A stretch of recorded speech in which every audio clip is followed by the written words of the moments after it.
O Senhor Deus hoje quer dar a você sonhos de fé, porque Ele quer exercitar a sua fé. Você já parou para pensar que talvez Deus queira fazer algo novo na tua vida? Abra a sua Bíblia, no livro de Zacarias, capítulo 9. Quanto a você, por causa do sangue da minha aliança com você, libertarei os seus prisioneiros de um poço sem água. Primeira figura, um poço sem água. Por que o profeta está usando essa expressão, um poço sem água? Poço sem água, no contexto daquele povo, naquela época, era a figura de angústia e desespero. Por quê? Era comum naqueles tempos usar um poço sem água como lugar de prisão. Então, ao invés de construir uma prisão, ao invés de você ter uma penitenciária, eles procuravam, naquela região árida, os poços que haviam secado. Tá? Você imagina um poço cavado com 10 metros, 20 metros, né? Tem lá mais ou menos 1 metro, 1,5 metros no máximo de diâmetro. É o que eles faziam, pegavam o prisioneiro, amarravam em cordas, jogavam o cara lá embaixo, tá? De vez em quando jogavam um pouco d'água, um pouquinho de pão e deixava lá. E então o símbolo do poço sem água é lugar de desespero, lugar de angústia, lugar de prisão.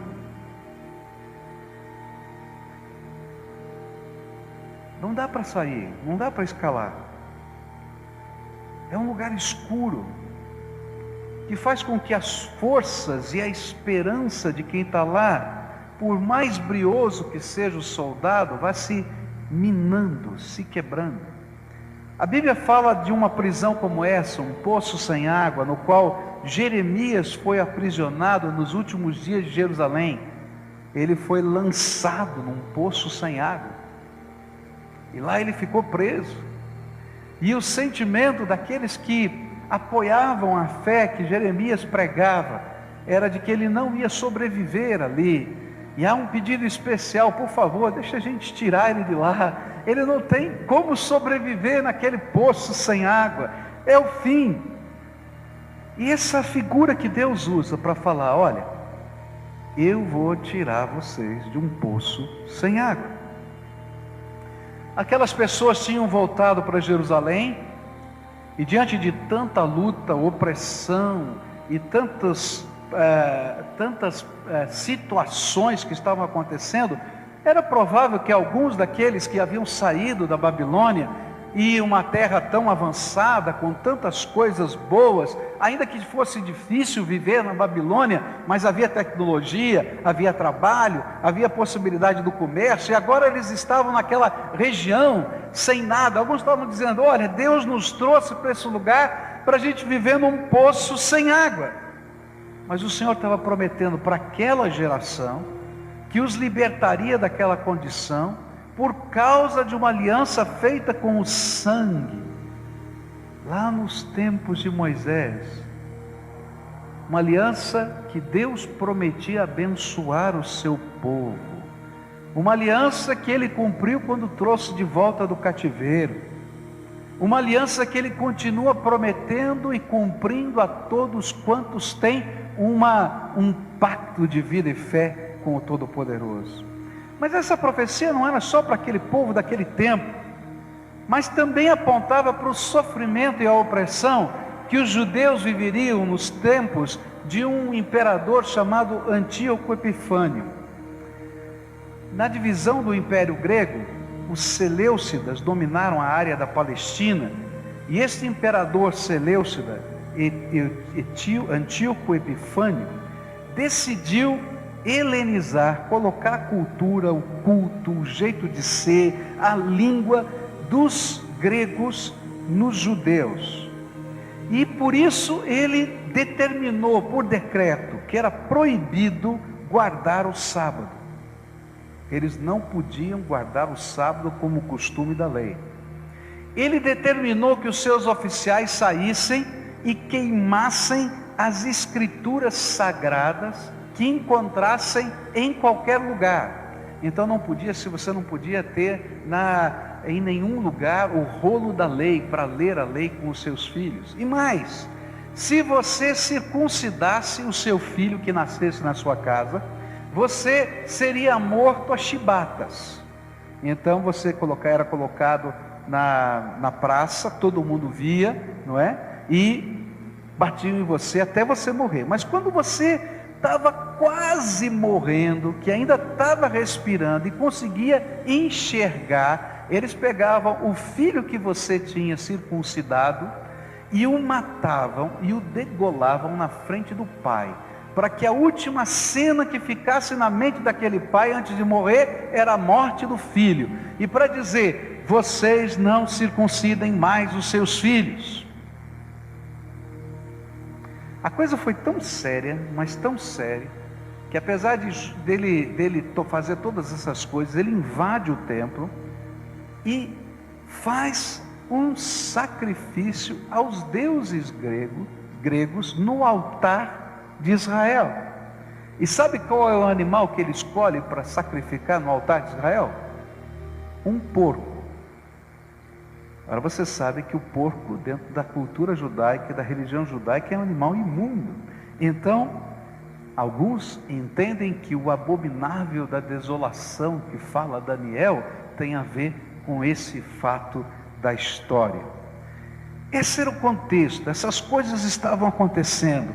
Era um tempo de tamanha opressão, quando os servos de Deus se sentiam em um poço sem água, uma prisão sem saída.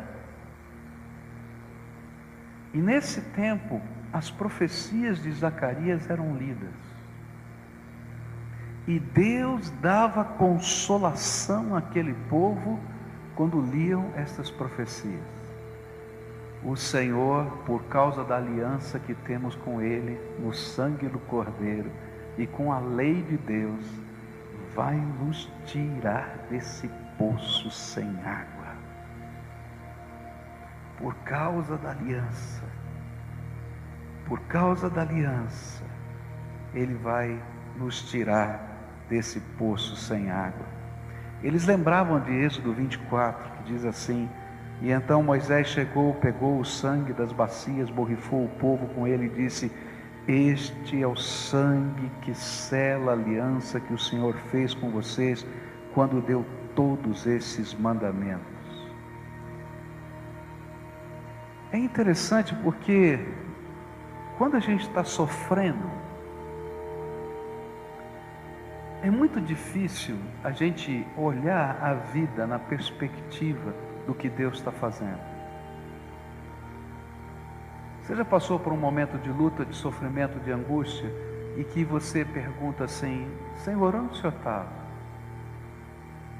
Onde o Senhor estava? Por que o Senhor não ouviu a minha voz? Por que não houve uma intervenção miraculosa do Senhor agora? Por que não chegou o anjo do Senhor nessa hora, nesse momento? Esse povo estava vivendo isso. Você pode imaginar as pessoas chegando na cidade, fazendo essas atrocidades todas, e eles estavam dizendo assim: Senhor, nós estamos aqui aguardando uma manifestação do Senhor. Quando vai vir o teu livramento? Senhor, lembra-te da tua promessa. O Senhor tem uma aliança conosco, o Senhor se esqueceu da aliança. E aí alguns diziam: não, o profeta Zacarias falou que ele vai nos livrar desse poço sem água. E o que acontecia é o que acontece comigo e com você. À medida em que a gente ouve essa palavra, a gente diz assim: será que Deus vai fazer isso mesmo? Será que essa profecia não foi dita há tanto tempo atrás, mas que não alcança a minha vida? Eu estou vivendo hoje, eu estou vivendo agora, está vendo essa batalha. O que eu posso fazer? Uma opressão tão grande. E você traz isso para a tua vida, para o teu contexto, para a tua empresa, para o teu trabalho, para as pressões, para a acusação que você está sofrendo, que é mentira, que não é verdade. E você diz assim: Senhor, como é que vai ser? Hoje eu quero dizer para você que da mesma maneira, o Senhor nos lembra da aliança que Ele fez conosco pelo poder do seu sangue, do sangue do seu Filho Jesus. E esta aliança é libertadora, como e muito mais do que a aliança de Êxodo, por causa das tábuas da lei. Em Lucas 22, verso 20, o Senhor Jesus diz assim: depois do jantar, do mesmo modo, deu a eles o cálice de vinho, dizendo, lembra da ceia? Este cálice é a nova aliança feita por Deus com o meu povo, aliança que é garantida pelo meu sangue, derramado em favor de vocês. Queridos, se Deus honrou no passado a aliança que foi selada com o sangue de um cordeirinho e que representava um pacto de seguir a vontade de Deus conforme a lei, você acha que Deus não vai cumprir a aliança que foi selada com você e comigo por causa do sangue do Filho dele que morreu na cruz do Calvário? Pode ter certeza que a aliança que ele fez comigo e você, ele vai cumprir. Não importa o poço sem água que você se encontre, a mão de Deus no seu tempo vai nos tirar de lá. É promessa do Senhor. A palavra do Senhor diz ainda em Hebreus 13, versículos 20 e 21, Deus ressuscitou o nosso Senhor Jesus, que por causa da sua morte na cruz, é o grande pastor do rebanho, e é por meio do sangue de Jesus que a aliança eterna é selada. Que o Deus de paz lhes dê tudo de bom que vocês precisam para fazer a sua vontade, e que Ele, por meio de Jesus Cristo, faça em nós tudo o que lhe agrada, e a Cristo seja dada a glória para todos sempre. Amém. Queridos, essa é a fé que Deus quer que tenhamos.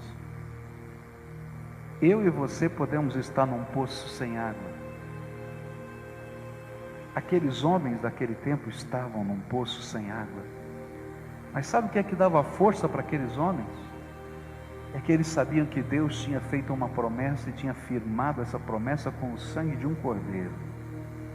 Sabe o que é que dá força a um cristão? É saber que Deus fez para nós uma promessa, que Ele não firmou com o sangue de um cordeirinho, mas Ele firmou com o sangue do seu Filho Jesus Cristo. E a promessa é essa: eis que estou convosco todos os dias, até a consumação dos séculos. A promessa está nas bênçãos da aliança.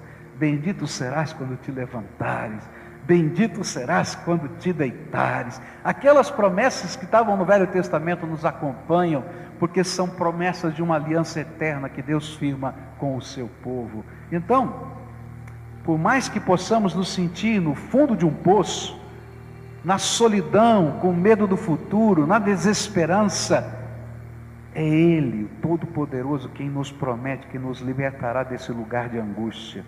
E a sua promessa não está firmada apenas em palavras, mas ela foi firmada no sangue que Jesus derramou na cruz do Calvário. Se você está se sentindo no fundo de um poço sem água, lembre-se da promessa: o seu libertador está a caminho, Ele vai arrancar você desse lugar. Segunda figura que aparece aqui nesse texto é a figura que aparece no verso 12, diz assim: voltem à sua fortaleza, ó prisioneiros da esperança, pois hoje mesmo anuncio que restaurarei tudo em dobro a vocês. Segunda figura é a fortaleza.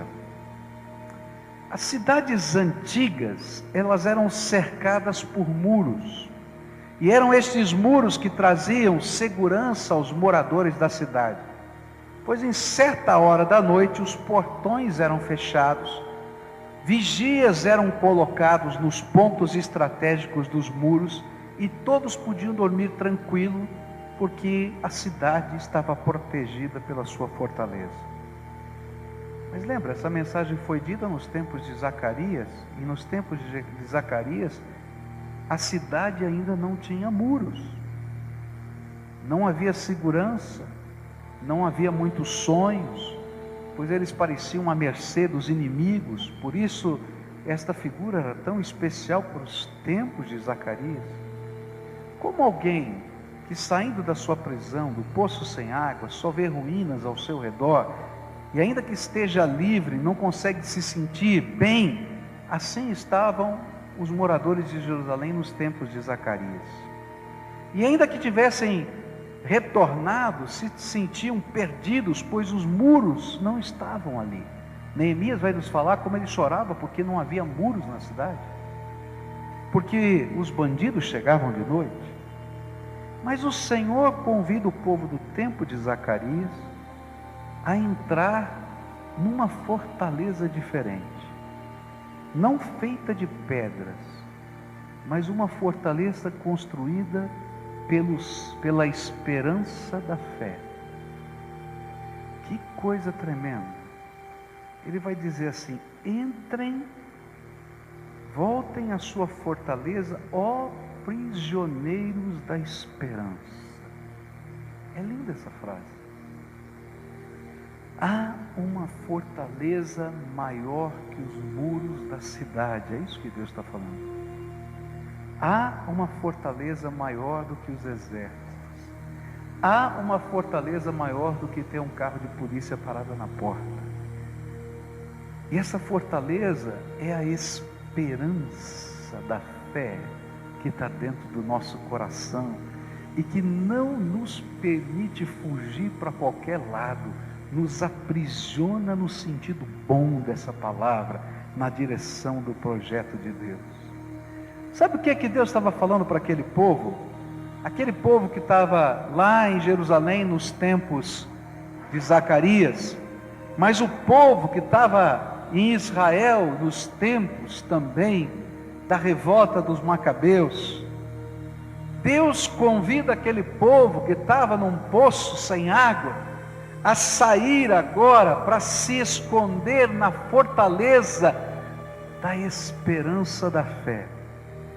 E aí o Senhor os convida a sonhar.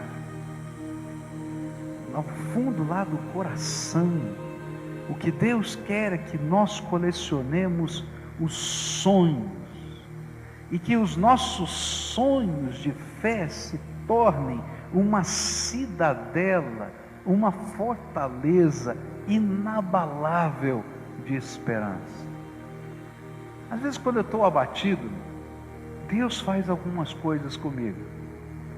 Deus me convida a sonhar, e eu adoro sonhar.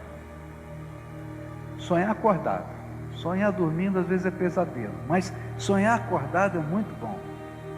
E aí então eu começo a pensar em algumas coisas, e começo a escrever essas coisas, e começo a sonhar: Senhor, como eu gostaria que um dia acontecesse assim, como eu gostaria que acontecesse dessa outra maneira. Senhor, eu estou vendo aqui como vai ficar, eu estou vendo o que o Senhor vai fazer nesse lugar, eu estou pedindo para o Senhor abrir essa porta, mas já estou vendo estas coisas, e de repente eu começo a ficar prisioneiro da esperança, e aquilo que parecia ser um sonho utópico, tão distante, tão difícil, tão impossível, começa a tomar forma e realidade no meu coração, e eu começo a orar crendo que Deus vai fazer, e de repente a graça de Deus vem, e a cidadela do amor dele me cerca, e coisas que eu não consigo entender acontecem, e milagres de Deus vêm, e os sonhos se realizam. E uma das coisas mais gostosas que tem é a gente pegar esses cadernos antigos, que a gente escreve esses sonhos, né, Paulinho? Você também faz isso, né? E a gente começa a folhear e dizer: olha só, Deus fez isso, Deus fez isso, Deus fez isso. E aquilo que parecia loucura virou realidade. O Senhor nos convida nessa figura a sair do poço, olhar para fora e se esconder na fortaleza dos sonhos da fé. Porque é assim que Deus constrói a mudança na nossa vida.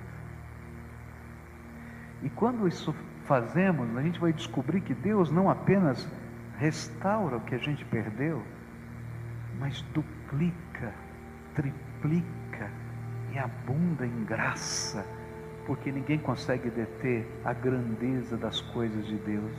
E às vezes a nossa fé é muito menor daquilo que Deus vai fazer de fato na nossa vida. Essa também era uma promessa para os macabeus. Os gregos haviam dominado Jerusalém, Jerusalém estava muito bem cercada, e os gregos, com medo de uma revolta, de um levante político naquela época, eles haviam construído uma fortaleza na cidade de Jerusalém para fazer cumprir os seus decretos de helenização. E as únicas fortalezas que protegiam os rebeldes naquela época, os judeus que estavam lutando pela sua liberdade de adorar a Deus como Deus havia ensinado na sua palavra, eram as cavernas. Eles se escondiam nas cavernas. Eles não tinham armas. Os gregos, os seleucidas gregos, eram um poderoso exército, um dos 4 maiores exércitos do mundo. Eles tinham armas modernas para aquela época. Eles tinham um povo treinado. Eles tinham máquinas de guerra. E esses homens tinham as cavernas para se esconder. Não tinham armas. Não tinham máquinas de guerra. Sabe qual era a força desses homens? Era um sonho de fé, que Deus permitiria que eles tomassem novamente a cidade e o templo de Deus e pudessem adorar a Deus com inteireza de coração. Mas esse sonho de fé não era fútil, ele estava alicerçado na esperança. A esperança que é a verdadeira fortaleza desse povo. A esperança de que o Deus em quem eles colocavam a sua fé os abençoaria. E é por causa disso que quando liam o livro de Zacarias, isso tocava o coração deles e dizia assim: olha, estou tirando vocês desse poço sem água. Estou aqui numa situação horrível. E vocês estão protegidos pela maior de todas as fortalezas. Qual, Senhor? A esperança que eu coloquei no coração de vocês. Queridos, Deus hoje tem uma palavra para você, um desafio de fé. Sonhe. Sonhe. Peça para Deus abrir os seus olhos, não apenas para ver o que está acontecendo aqui, mas peça para Deus mostrar o que Ele está fazendo, o que Ele fará, e que nós ainda não fomos capazes de ver.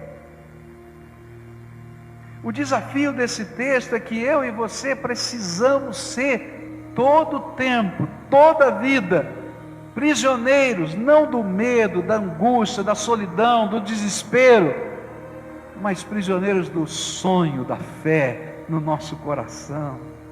Porque aí, quando você dobrar o seu joelho, você vai dizer: Senhor, está aqui a esperança que o Senhor semeou, está aqui o sonho que o Senhor me deu. Eu acho tremendo isso, queridos, porque quando os pais oravam pelos filhos, no Velho Testamento, eles eram prisioneiros da esperança. Você já começou a ver as bênçãos que os pais dão aos filhos no Velho Testamento? Eles quase que profetizam, eles dizem assim: olha, esse meu filho vai ser assim, vai ser assado. Eles estão aprisionados pela esperança de uma bênção que Deus vai derramar no decorrer da vida dos seus filhos.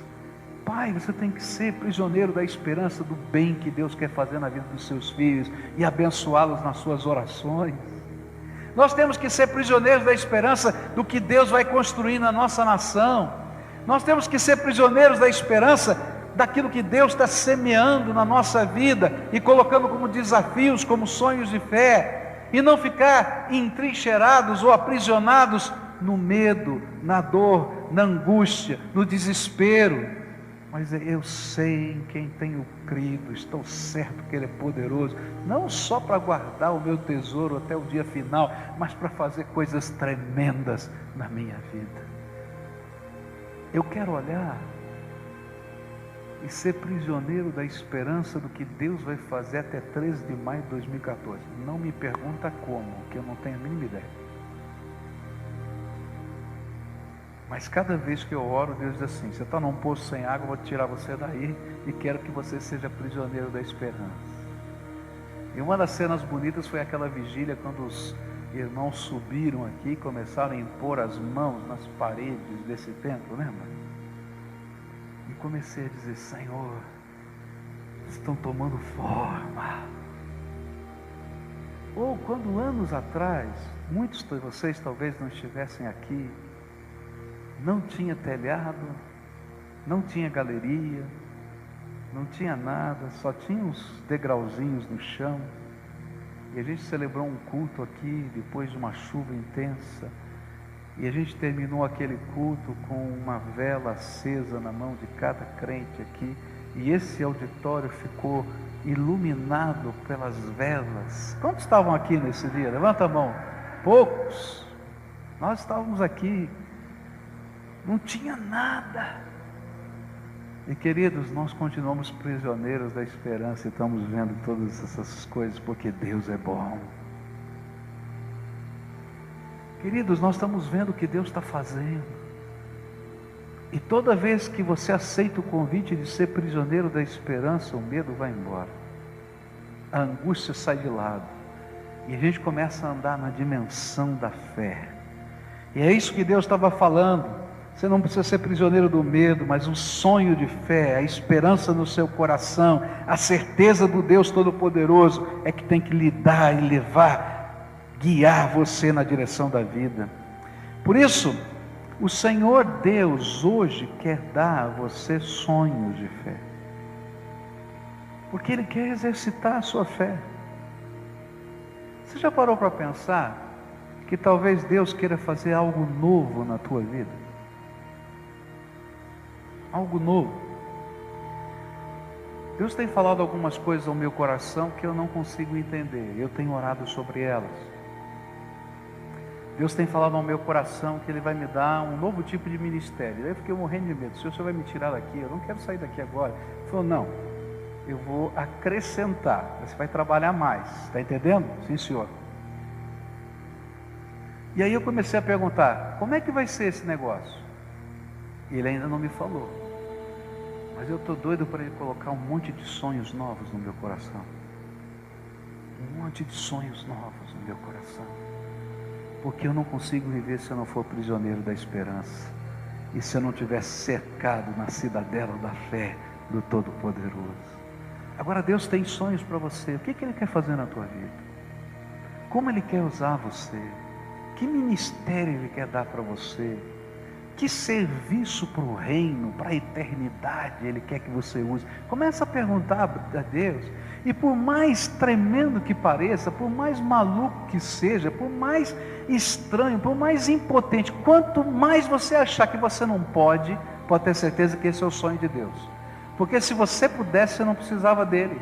Mas quando a gente não pode, aí a gente descobre que o Todo-Poderoso está conosco, que é Ele que faz todas as coisas. Meu desafio para você é: sonha. Peça para Deus semear sonhos novos em relação à sua casa, à sua família, os seus filhos, ao seu ministério, ao seu serviço, a como você pode ser útil para o reino. E você vai ver coisas tremendas de Deus acontecendo, e a gente vai se tornar prisioneiro da esperança, numa cidadela da fé no Todo-Poderoso. Terceira figura que eu queria colocar aqui para você, verso 13, e essa aqui é tremenda.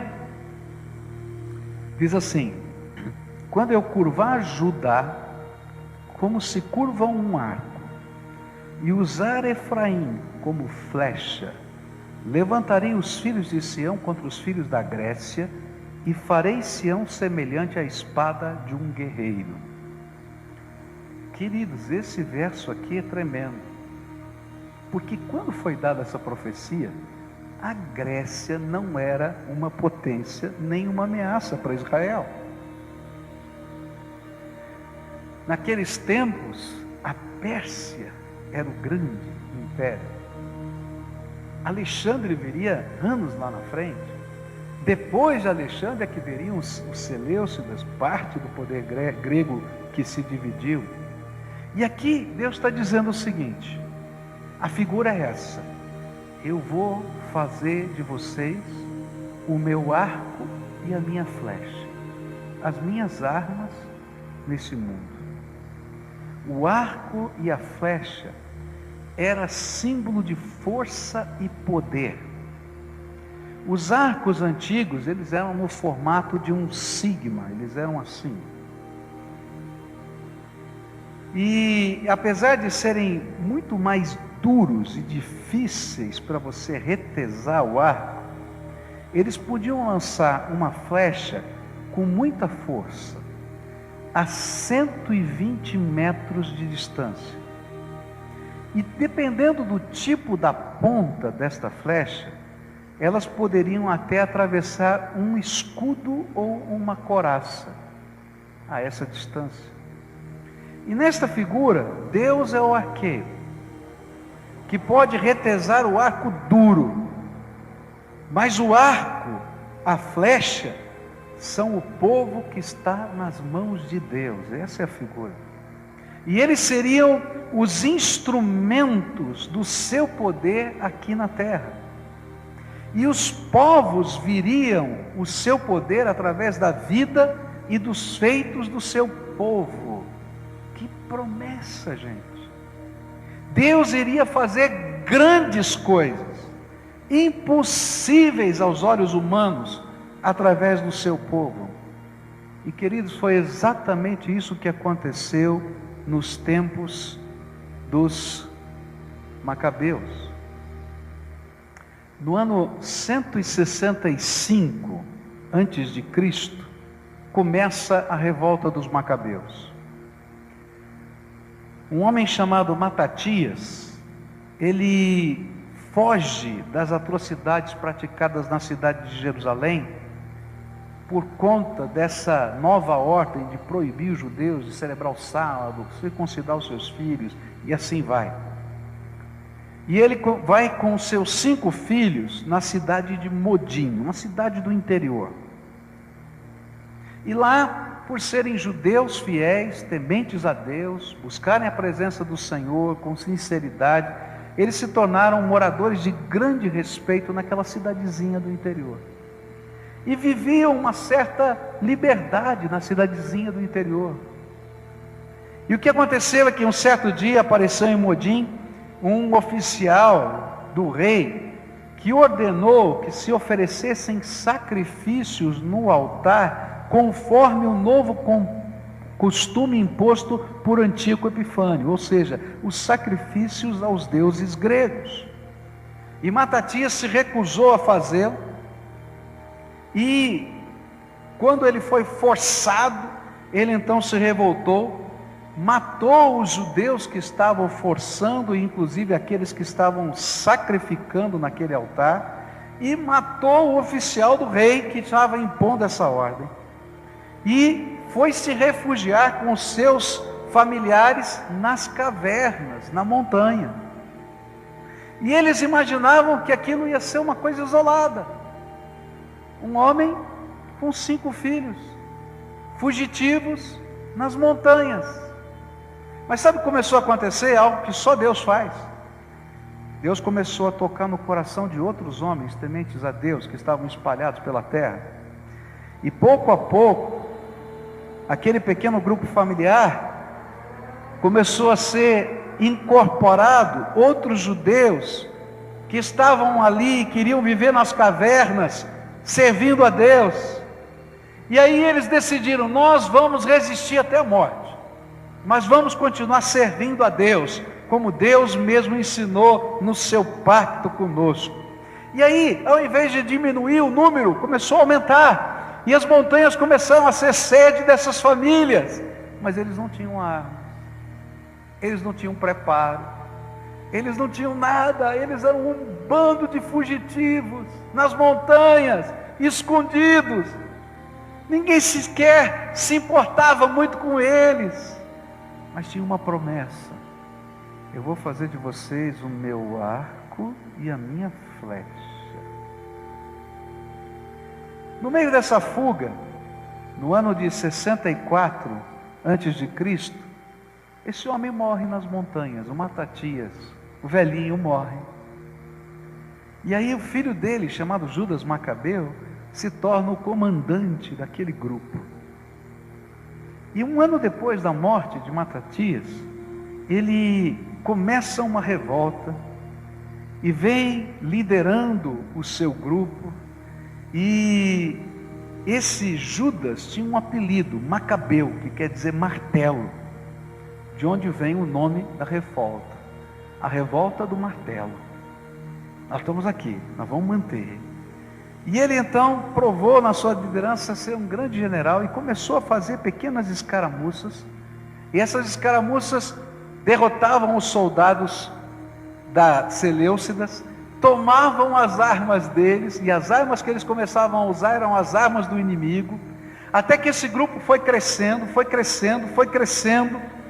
Foi enviado um grande exército para que acabasse com essa revolta, mas esse grupo foi e derrotou esse grande exército, conquista a cidade de Jerusalém, restaura o templo, e aí nasce a festa dos judeus chamada Hanukkah, festa das luzes, no mês de dezembro, quando o templo é outra vez consagrado ao Senhor. E ninguém entende como um bando de gente da montanha ganha do exército seleucida, porque Deus tinha feito com que eles fossem o arco e a flecha do Todo-Poderoso. E sabe o que acontece? Esse povo vive em liberdade cerca de 100 anos, até o ano 63 a.C. eles são uma nação que os gregos nunca mais conseguem dominar, e nenhuma das outras potências do mundo consegue dominar, porque Deus cumpriu a sua profecia no livro de Zacarias. Mas sobrou um problema. Eles conseguiram vencer os exércitos, mas o que podia ser feito com aquele homem, Antíoco Epifânio? Porque se ele continuasse vivo, o ódio que ele tinha pelos judeus era muito grande, e ele ia acabar com os judeus, e ia levantar um outro exército. Na verdade, ele até tentou, quando o exército dele foi derrotado, ele pensou em ele mesmo comandar uma batalha para destruir os judeus. Mas olha só o que a profecia dizia em Daniel capítulo 8, versículos 23 a 25. Gente, Deus está falando de coisas que iriam acontecer lá na frente. Olha só a promessa de Deus: quando o fim desses reinos estiver perto e as suas maldades tiverem chegado ao máximo, aparecerá um rei cruel e enganador, e ele ficará cada vez mais poderoso, mas não pela sua própria força. Causará destruições terríveis, acabará com povos poderosos e também com o povo de Deus, e fará o que quiser e prosperará sempre. Mas com a sua presença ele enganará a todos, e ficará cada vez mais orgulhoso, e matará muitas pessoas à traição. Finalmente, ele desafiará a Deus, o Rei dos Reis, mas será destruído sem o uso de força humana. E sabe o que é que diz a história? A história diz que quando chega a notícia para Antíoco Epifânio de que o exército dele tinha perdido para os judeus, aquele bando de refugiados, ele entra na sua carruagem e diz assim: eu vou agora reunir os meus exércitos, nós vamos aniquilar esse povo. E ele então começa a caminhar na sua carruagem. Lembra que as carruagens daquele tempo eram aquelas bigas? E ele começa a dizer para o cocheiro da biga: vai mais rápido, vai mais rápido, vai mais rápido, porque eu quero chegar logo, eu vou acabar com essa gente. Mas no meio dessa viagem, ele tem uma dor estomacal ou intestinal, eu não sei, tão forte, mas tão forte, que ele cai da carruagem. Ele se curva e cai, e se machuca. E aí os seus soldados têm que carregá-lo numa padiola, e ele começa a se entristecer por causa da sua enfermidade, e aquelas dores abdominais vão crescendo, e diz a história que os vermes começam a comê-lo de dentro para fora, a ponto das feridas aparecerem os vermes de dentro do seu corpo comendo pelo lado de fora, a ponto de ter um mau cheiro que ninguém conseguia chegar perto dele. E subitamente ele morre, sem que ninguém coloque a mão nele, e ninguém vai para invadir outra vez Jerusalém. Deus é tremendo. Deus é tremendo. Deus é tremendo. Mas sabe o que chama a minha atenção? É que Deus faz de mim e você arco e flecha dele nessa terra. Não para matar, não para destruir, porque Jesus veio para implementar a reconciliação e a paz. Mas Ele me faz e faz de você arco e flecha de Deus. E aí no lugar onde você está, no lugar que você trabalha, na família que você mora, no prédio em que você vive, você é instrumento poderoso de Deus. E às vezes você fica pensando assim, mas eu não tenho o que fazer, não dá, eu sou um pequenininho aqui. Querido, você não é menor do que aquela família que estava escondida nas cavernas da montanha. Você é servo do Todo-Poderoso. Hoje de manhã uma senhora veio orar comigo e disse assim, pastor, estou tão nervosa aqui, quero orar com você, mas quem sou eu para orar? E eu disse assim, filha, você é serva de Deus, ora por mim. E ela disse, sabe pastor, foi isso mesmo que Deus me falou, eu sou serva dele, por isso que eu vim. É isso, querido, sabe quem você é? O servo do Todo-Poderoso.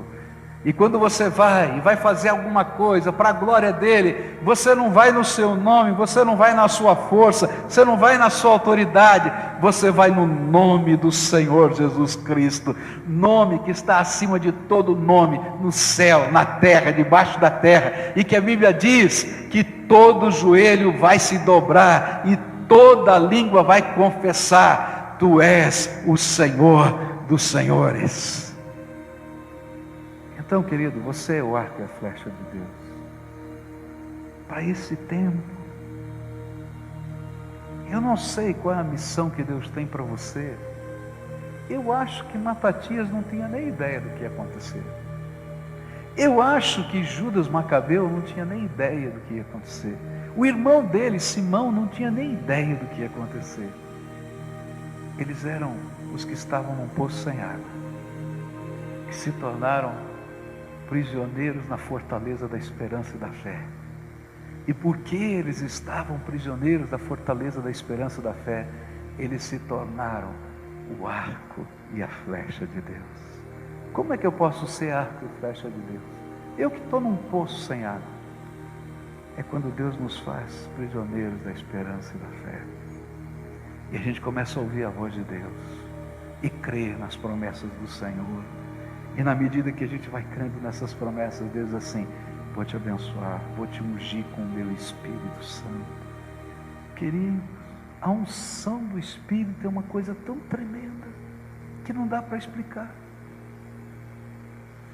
Se Deus quiser usar você para curar alguém, você não vai entender nada. Porque você vai lá e você se conhece, sabe que você não é ninguém, que você não tem poder, que você não tem força, que você é de carne e osso, cheio de pecado, e de repente o Espírito Santo diz assim, ora, e você ora, e de repente acontece alguma coisa que você não imagina, e diz assim, como pode? Diz assim, eu sou o Deus Todo-Poderoso, você é só minha flecha, meu arco, quem está apontando, quem está direcionando, quem está colocando força e poder sou eu. Se Deus quiser usar você para abençoar alguém, você vai dizer, quem sou eu? Não posso. Aí o Senhor coloca você do lado de uma pessoa e você se torna instrumento. Uma palavra, um gesto, um toque, uma roupa, alguma coisa. E você vai dizer, mas quem sou eu? Não, você não é nada. Mas você se torna o arco e a flecha do Todo-Poderoso. Nessa noite eu queria orar com você. Uma oração de fé. Quantos aqui estão num poço sem água? Hoje eu quero orar para o Senhor enfiar a mão nesse poço e tirar você desse lugar. Eu não sei o que você está vivendo. Eu não entendo. E eu quero dizer que eu não posso. Se olhar para mim, eu não tenho poder nem para resolver os meus problemas. Quem sou eu? mas eu sirvo a um Deus todo-poderoso, e Ele pode tocar na tua vida como pode tocar na minha vida. Você está num poço sem água. Então, lembra que quando a gente está no fundo de um poço, não adianta olhar para baixo e nem para os lados. A nossa esperança vem de onde? Só de cima. Então olha para cima, para o Todo-Poderoso, e diz: Senhor, coloca a tua mão aqui nesse poço sem água. E nessa hora, enquanto você estiver orando, você vai pedir: Senhor, me faz ser prisioneiro não do medo, do pavor, da angústia, do desespero que esse poço sem água representa. Me faz ser prisioneiro do sonho da fé e da esperança que o Senhor vai colocar no meu coração. Pede para Deus te ajudar a enxergar o que Ele vai fazer. Abre os meus olhos, Senhor, para que eu enxergue. Não o como Deus vai fazer. Deus não fala para a gente como. Ele só diz que vai fazer. A profecia não dizia como os exércitos seleucidas seriam destruídos, nem como Antíoco Epifânio morreria. Simplesmente disse: eu, Senhor, farei sem ajuda de mão de homem, com relação a Antíoco Epifânio, e eu farei, fazendo de você meu arco, minha flecha. Como eu não sei, mas eu quero que Deus coloque os sonhos dele na minha alma. E eu quero dobrar o meu joelho, eu quero orar por esses sonhos, quero perseguir esses sonhos, quero trabalhar por esses sonhos. E enquanto eu estiver fazendo isso, o Espírito de Deus vai derramar unção. E Ele vai dizer: você é o arco e a flecha que eu vou usar para glorificar o meu nome. Curva a tua fronte agora, quero orar por você. Poço sem água, fortaleza da esperança, arco e flecha de Deus, é você. Senhor Jesus, aqui está o teu povo. Cada um tem uma história diferente, cada um tem um contexto diferente, cada um está vivendo um momento diferente. Alguns estão vivendo esse poço sem água no meio das batalhas dentro de casa. Pai contra filho, filho contra pai, mãe, irmãos, marido, mulher. E Senhor, essas são as batalhas mais difíceis que a gente tem para viver, porque mexem profundamente com a nossa alma. Senhor, coloca agora um sonho de esperança, que eles vejam o que o Senhor quer fazer nessa família e abençoa em nome de Jesus. E faz desse que está orando prisioneiro da esperança. E faz desse que está orando, Senhor, o instrumento que o Senhor vai usar para abençoar toda essa casa. Senhor, às vezes o poço sem água é uma enfermidade. A gente se sente tão combalido, tão quebrado, tão fraquinho. E a gente olha ao redor, a gente só vê a escuridão, a lama. Senhor, ajuda-nos a olhar para cima, Tu és a nossa esperança. E coloca um sonho, mesmo que aos olhos dos homens impossível, para que nós sejamos prisioneiros dessa esperança de fé e creiamos no Deus dos impossíveis. E enquanto, Senhor, o Senhor estiver ministrando na nossa vida, faz-nos arco e flecha do Senhor, para que outros, vendo a fé que há no nosso coração, também creiam que o Senhor é aquele que desce aos poços escuros da existência humana.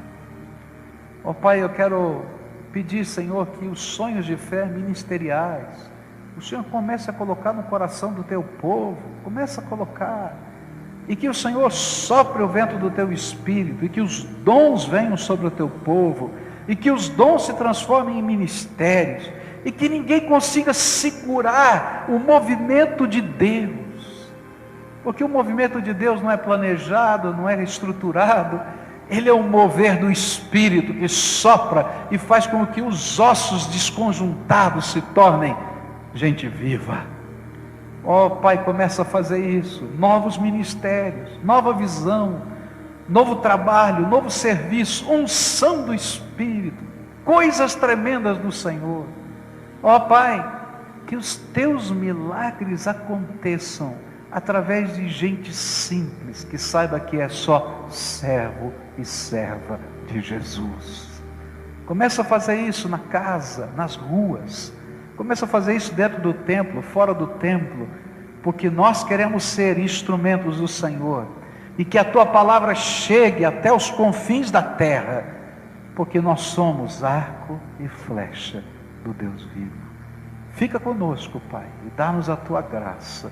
É aquilo que eu oro em nome de Jesus. Amém.